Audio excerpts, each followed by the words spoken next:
So, ito na nga yun guys. At atin nang pinalitan ng kanyang board. Kala mo ha? Power on. Yan. Water level.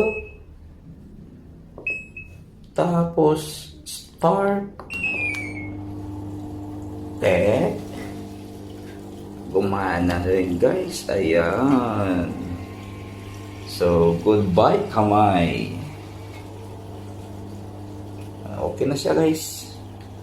Hindi ko na pinakita kung paano ko pinalitan kasi buong board ito sa loob. Kung ano yung ilabas ko nakaraan, yun yung pinalit. Ayan na, nakapag-washing na tayo guys. Ganyan ang bisa ng kalikot. Maglalaba na ulit si washing.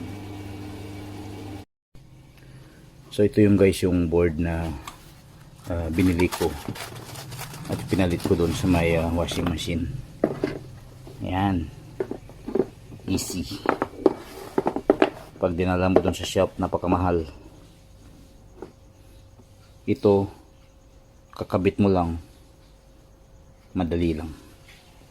So goodbye kamay, washing na naman tayo.